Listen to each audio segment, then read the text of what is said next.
History is often told through words, dates, and iconic images, but some events were never meant for public viewing. They stay hidden away in archives, tucked into private collections, or maybe lost in the shadows of time. These photographs capture moments that are so rare and revealing, they bring history to life in a raw, unfiltered, and often surprising way. From the battlefields of war to the tense atmosphere of royal courts, and from extraordinary achievements to unimaginable tragedies, these images reveal what textbooks often miss. They showcase humanity at its highs and lows, all captured in a single frame that carries 1,000 untold stories. Let's dive deep into rare historical moments that are uncovered. Jewish boy surrendering in the Warsaw Ghetto, 1943. The famous photograph known as Jewish boy surrendering in the Warsaw Ghetto, 1943 remains one of the most iconic images from the Holocaust. It was taken during the final moments of the Warsaw Ghetto uprising. In the photo, a young Jewish boy stands with his hands raised, facing Nazi SS officer Joseph Blusche, who is clearly identifiable.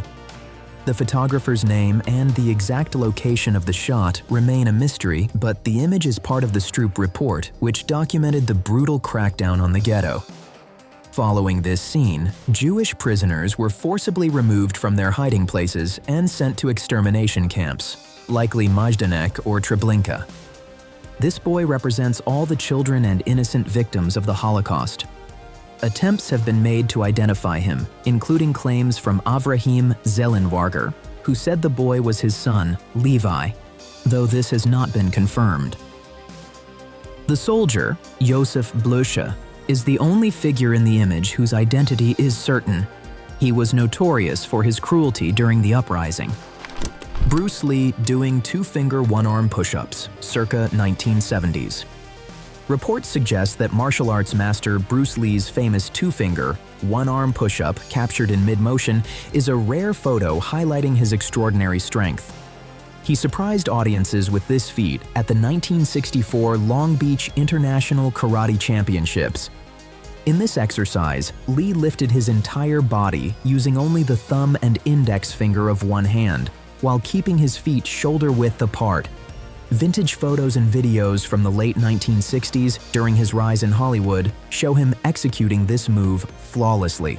Lee's incredible strength was the result of years of intense martial arts training, including Wing Chun and his own style, Jeet Kune Do.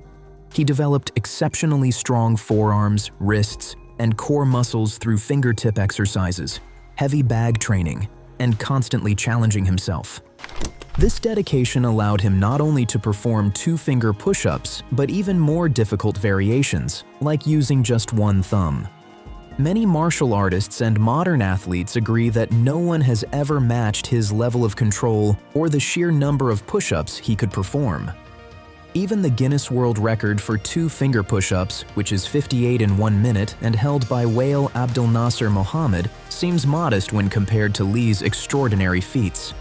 He always performed thousands of two-arm and one-arm push-ups to build explosive strength, a level of power that became unmistakably clear in films such as Enter the Dragon. This push-up also represents Lee's philosophy of pushing past limits through discipline and hard work. Videos of him performing this incredible feat still circulate on YouTube, Reddit, and Instagram, motivating martial artists and fitness enthusiasts worldwide. Though Bruce Lee passed away prematurely at 32 in 1973, his two-finger, one-arm push-up remains a symbol of his superhuman strength and relentless determination. The Statue of Liberty in Paris, before its journey to New York. When the idea for the Statue of Liberty was first conceived, many people were critical, and even more were skeptical. Who would have imagined that one of New York's most iconic symbols was born in Paris, in the 17th arrondissement? The Statue of Liberty, officially called Liberty Enlightening the World, was first envisioned in 1865 by French historian Édouard de la Boulaye. He wanted to celebrate 100 years of U.S. independence and honor the enduring friendship between France and America. Sculptor Frédéric Auguste Bartholdi began constructing the statue in Paris in 1876. Made from 31 tons of thin copper sheets, each about as thin as a coin, the sheets were attached to an iron framework designed by Eugène-Emmanuel Viollet-le-Duc and Gustave Eiffel. Standing 151 feet tall, the statue depicts a woman breaking chains, holding a torch high, and carrying a tablet inscribed with July 4 MD Calaxis, July 4th, 1776 in Roman numerals, the date of the U.S. Declaration of Independence. In Paris, workshops on Rue de Chazelles buzzed with activity as the statue slowly took shape. Individual parts of the statue were displayed separately before the entire figure was completed. The right arm, holding the torch, was exhibited at the 1876 Centennial Exposition in Philadelphia and later in New York to help raise funds. The head appeared at the 1878 Paris Universal Exposition. Between 1881 and 1884, the statue was fully assembled near Plaine Monceau in Paris. Towering over nearby buildings, locals fondly called her the Lady of the Park. Parisians were astonished by the massive statue, and early photographs capture how she dominated the skyline long before crossing the Atlantic. On July 4th, 1884, the completed statue was officially presented to the United States by U.S. Minister Levi P. Morton, even though funding for its New York pedestal had not yet been secured. The statue was carefully disassembled into 350 pieces, packed into 214 crates weighing a total of 80 tons, and shipped from the French port of Le Havre aboard the French Navy ship Isère. It arrived in New York on June 17, 1885, after surviving turbulent seas. Reassembling the statue on Bedloe's Island, now Liberty Island, required time, especially because the pedestal still lacked sufficient funds. Thanks to journalist Joseph Pulitzer's fundraising campaign, the pedestal was completed, and workers meticulously attached the copper skin over Eiffel's iron structure using ropes and ladders from within. The statue was finally finished in October 1886. Today, a plaque at 25 Rue de Chazelles, along with artifacts in the Musée Carnavalet, honors Paris's crucial role in creating this world-famous monument. The journey from French workshop to American landmark not only symbolizes the lasting bond between the two nations, but also transformed a Parisian creation into one of New York City's most celebrated symbols. Prepare yourself, because the following images uncover truths that challenge what you thought you knew about history. Wedding rings, found by U.S. soldiers at Buchenwald concentration camp, 1945. In April 1945, as World War II in Europe neared its end, American soldiers from the U.S. 6th Armored Division entered the Buchenwald concentration camp near Weimar, Germany. Nothing could have prepared them for what they saw. Inside the camp were starving prisoners, piles of emaciated, lifeless bodies, and crematoriums that had only recently stopped burning. Amid these horrors, the soldiers discovered something unexpected: vast amounts of personal belongings stolen from the prisoners. There were watches, eyeglasses, pieces of jewelry, gold teeth, and thousands of wedding rings. These rings had been taken from Holocaust victims either upon arrival at the camp or before they were killed. The Nazis collected the rings, melted the gold, and used it to support their war efforts. Though small and simple, the rings represented love, family, and promises that would never be fulfilled. A haunting photograph taken on May 5, 1945, by Army technician 4th grade Roberts shows just a handful of the rings, all dumped in a drawer. In total, more than 10,000 rings were recovered. Many followed traditional Jewish styles, plain and unadorned, because Jewish law encouraged simple wedding bands. Each ring symbolized a life that had been destroyed: husbands and wives separated forever, children who lost their parents, and families that would never be whole again. Survivor Margaret Kaufman Newman later recalled discovering a similar box of jewelry after the SS guards had fled, and how a watch and band reminded her of her own husband, Samuel, who had been killed. The American soldiers were shocked by the discovery. They carefully took photographs and notes so that the evidence could be used in the Nuremberg trials and preserved for history. The Nazis had collected valuables with cold-efficiency shoes for leather, clothing for fabric, gold teeth from the dead, but the wedding rings remained untouched, becoming a powerful symbol of what the victims had lost. Today, many of these rings and other items are preserved in museums, reminding visitors that behind the number 6 million were real people with hopes, families, and stories. The pile of gold rings continues to raise painful questions. Who wore them? What promises did they represent? Their silent presence urges the world never to forget these crimes and to remain vigilant so that such hatred can never return. Theodore Roosevelt with John Muir at Yosemite, 1903. In May 1903, President Theodore Roosevelt embarked on a 4-day camping trip in Yosemite Valley with John Muir, one of America's most renowned conservationists. Roosevelt had written to Muir ahead of time, expressing his desire to leave politics behind and spend a few quiet days outdoors in his company. Their well-known photograph on overhanging rock at Glacier Point shows the two men standing above immense cliffs and cascading waterfalls, capturing a moment of camaraderie and shared admiration for nature. During the trip, Muir guided Roosevelt through some of Yosemite's most breathtaking landscapes. They visited the towering giant sequoias, including the grizzly giant, navigated a surprise snowstorm near Sentinel Dome, and woke to several inches of fresh snow. Muir used this time to explain the grave dangers threatening America's natural areas. He warned that logging, unchecked development, and careless land use were destroying forests and jeopardizing the future of wilderness areas. He passionately argued that the federal government, rather than individual states, needed to take responsibility for preserving Yosemite. The experience had a profound impact on Roosevelt. Upon returning, he collaborated with California's governor to place Yosemite Valley and Mariposa Grove under federal control, connecting them with already protected national park lands. By 1906, these actions helped create the Yosemite we recognize today. Roosevelt went on to significantly expand America's protected lands, adding millions of acres of forest reserves, establishing 18 national monuments, and creating 5 national parks.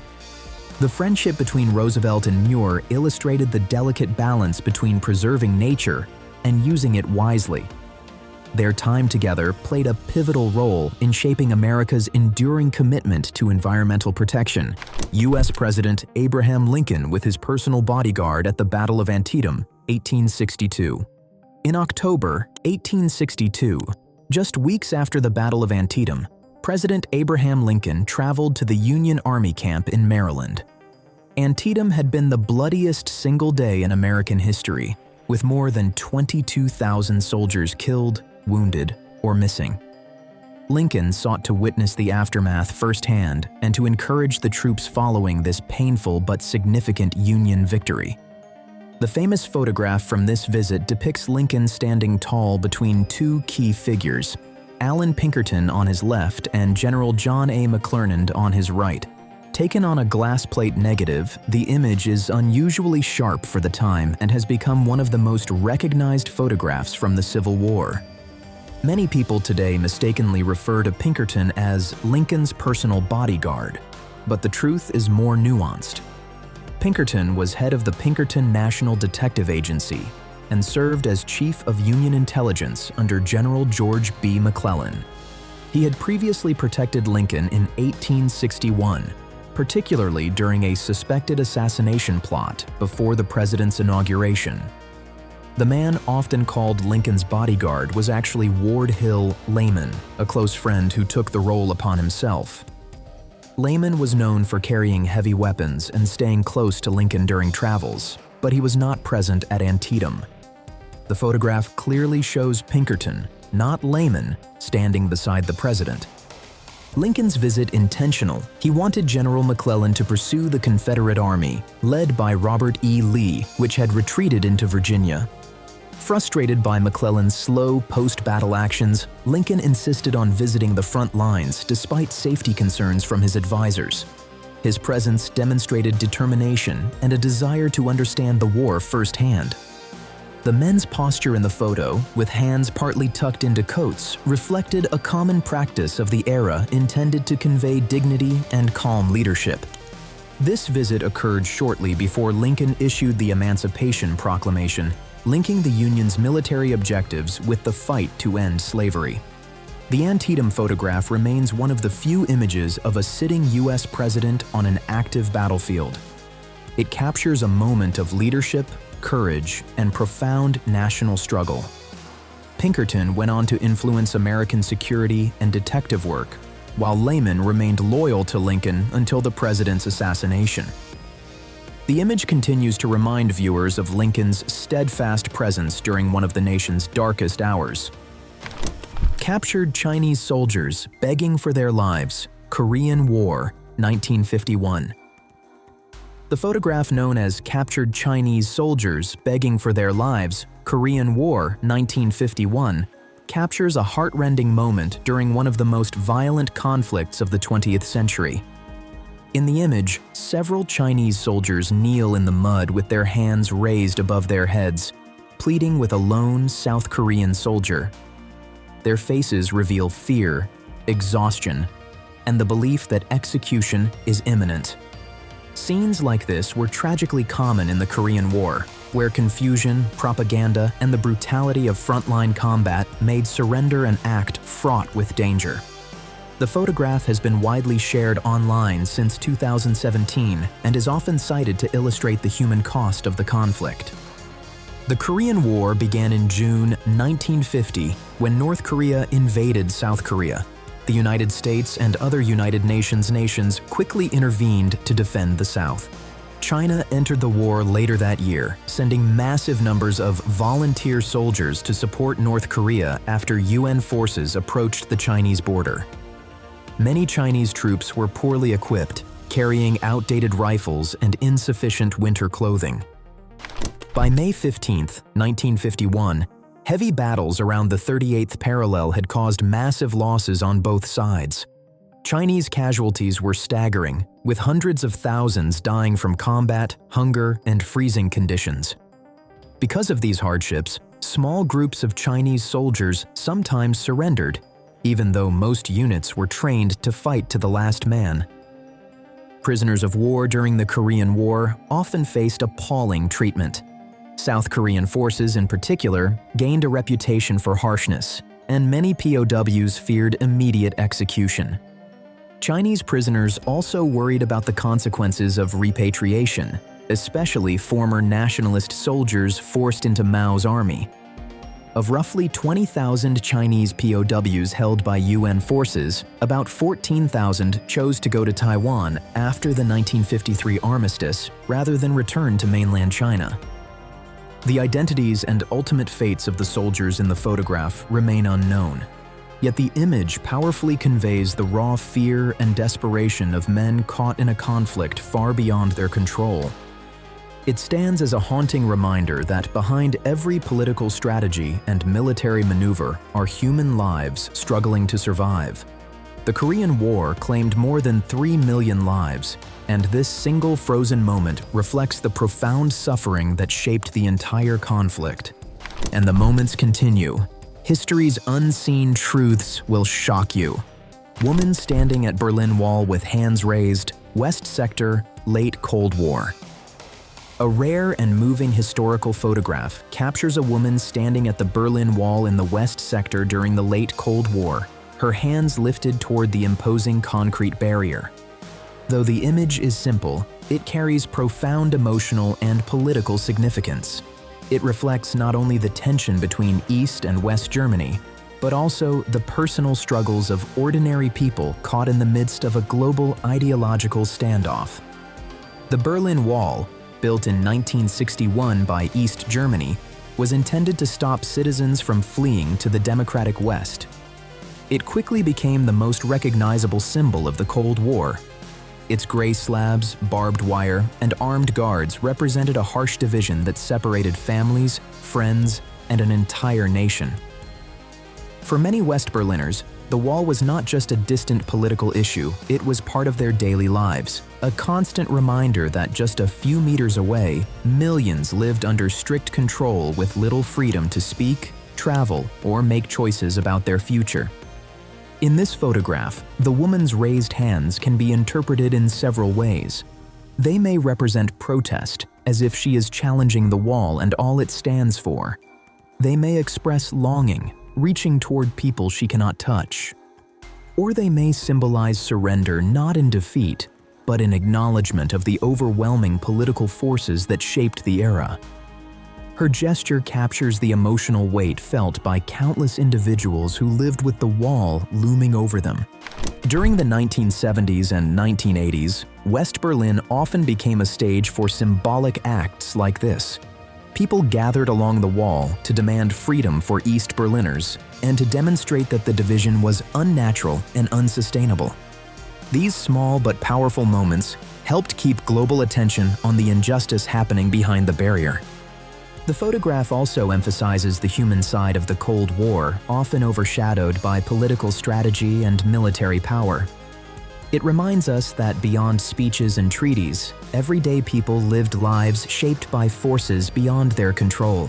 Her silent stance transforms the wall from a political structure into a deeply personal wound. As the world moved toward the end of the Cold War, growing pressure and widespread desire for change eventually led to the collapse of the Berlin Wall in 1989. Today, this image stands as a vivid testament to the courage, hope, and quiet endurance that contributed to a reunited Germany. Senator Robert F. Kennedy, moments before assassination, 1968. Another rare and unforgettable photograph shows Senator Robert F. Kennedy walking through the kitchen pantry of the Ambassador Hotel in Los Angeles on the night of June 5, 1968. He had just won the California Democratic primary and was filled with hope as he greeted hotel workers and supporters. The photo was taken by Bill Epridge, a Life magazine photographer, whose images from that night are preserved in the Life picture collection. This is the verified source of the image.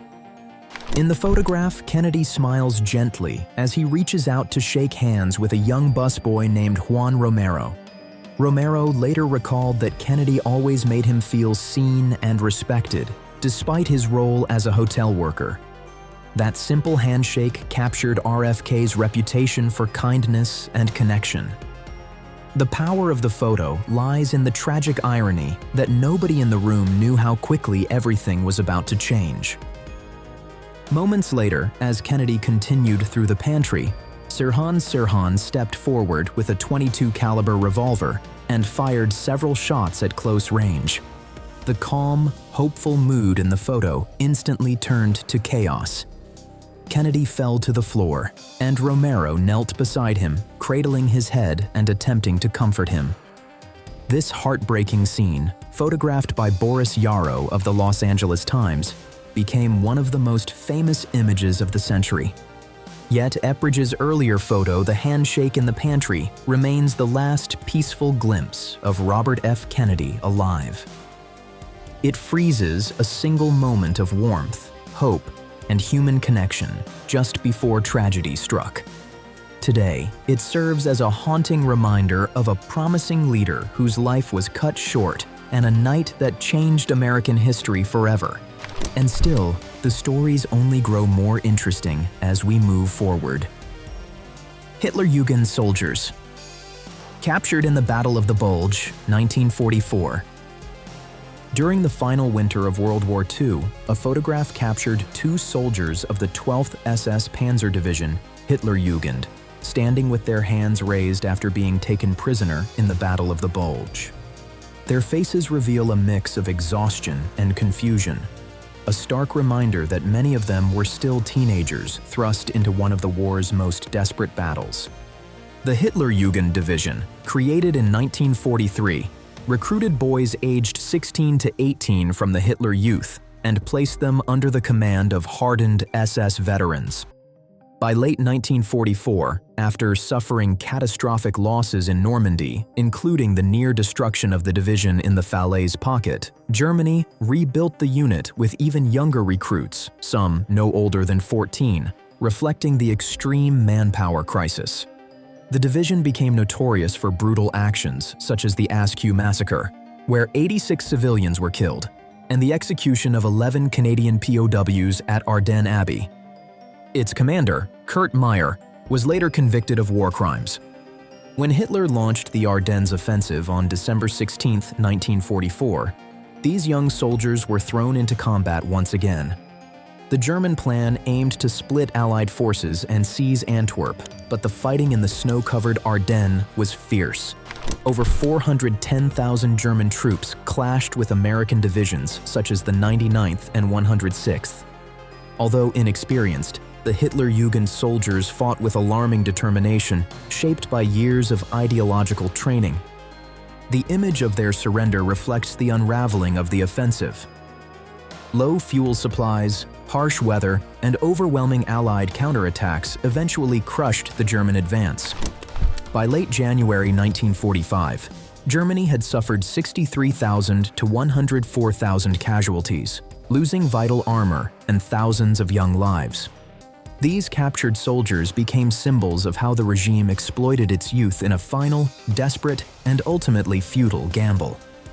Police officer unaware of imminent danger, 1959. The phrase, police officer unaware of imminent danger, 1959, sounds dramatic, almost like the title of a tense-old photograph, but it does not actually correspond to any famous or well-documented event from that year.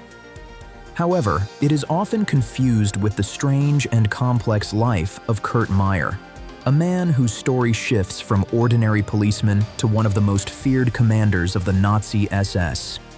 Long before World War II, Meyer began his career as a young police officer. He was tough, bold, and sometimes reckless. One story from his early police days recounts a prank gone wrong. He slipped off a roof, but somehow landed on his feet, earning him the nickname Panzer, meaning tank. He left the police in 1929, yet the daring personality that landed him in trouble on that rooftop would follow him into a far darker chapter of history. Which of these moments left you stunned? Which story haunted your imagination? Share your thoughts in the comments, hit the like button if this journey through hidden history amazed you, and subscribe for more thrilling stories.